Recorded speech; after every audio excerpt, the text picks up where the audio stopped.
بسم اللہ الرحمن الرحیم۔ السلام علیکم ورحمۃ اللہ وبرکاتہ۔ تناول اسلامک اسٹوڈیو سے خوش آمدید۔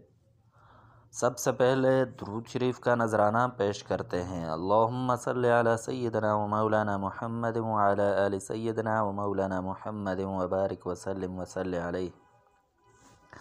معزز خواتین و حضرات، تناول اسلامک اسٹوڈیو سے اللہ تبارک و تعالی کے اسم حسنہ الحسیب کا عمل لے کر آپ کی خدمت میں حاضر ہوئے ہیں۔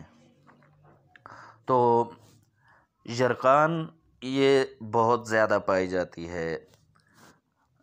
پیلی یرقان جسے پیلیا کہا جاتا ہے، یہ عموماً بچوں میں زیادہ پائی جاتی ہے، پیدائشی بچوں میں زیادہ پائی جاتی ہے، اور ویسے بڑوں میں بھی پائی جا سکتی ہے، پائی جاتی بھی ہے، اکثر ہو جاتی ہے۔ لیکن کالی یرقان یہ جان لیوا ثابت ہوتی ہے، یہ انسان کی جان لے کر ہی چھوڑتی ہے، کیونکہ اس سے جگر ڈیمیج ہو جاتا ہے، جگر کام کرنا چھوڑ دیتا ہے، اور آہستہ آہستہ کر کے جگر اختتام کی جانب گامزن رہتا ہے، اور ایک وقت ایسا آتا ہے کہ جگر 0%، 0% کام کرنا لگ جاتا ہے، تو اس وقت انسان کی ڈیتھ ہو جاتی ہے، اور جگر سے پھر جگر پانی بنانے لگ جاتا ہے، انسان کے پیٹ کے اندر پانی بھر جاتا ہے، اور یہ انتہائی دردناک چیز ہوتی ہے مریض کے لیے۔ تو اللہ تبارک و تعالی ایسی موذی امراض سے ہم سب کی حفاظت فرمائے۔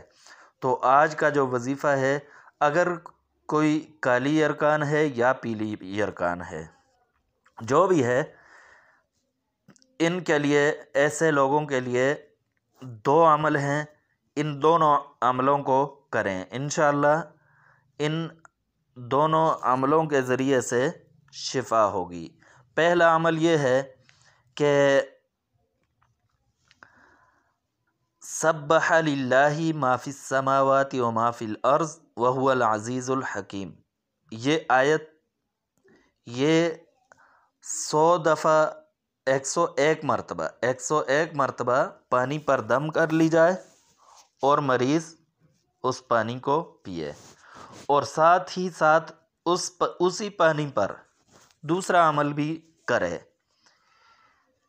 اللہ تبارک و تعالی کا اسم حسنہ ہے الحسیب، یہ 300 بار اسی پانی پر دم کرے، اور مریض یرقان ختم ہونے تک اس کو پیے، اور انشاءاللہ جان لیوا یرقان ہو، سخت سے سخت یرقان ہو، ٹیسٹ کرا لیں، انشاءاللہ 21 دن مسلسل یہ عمل کرنے سے، روزانہ یہ عمل کیا جائے، اور اس عمل سے 21 دن کے اندر اندر شفا ہوگی۔ اور پانی اگر اس دوران پانی زمزم کا استعمال کرے، آب زمزم پر دم کر کے استعمال کرے، تو وہ انتہائی زیادہ تاثیر ہو جائے گی۔ تو اس لیے یرقان کے مریض یہ عمل ضرور کریں، اللہ تبارک و تعالی کی کلام پر یقین رکھیں، اور یہ عمل لازمی کریں۔ ملتے ہیں نئی ویڈیو کے ساتھ، تب تک کے لیے دیجیے اجازت۔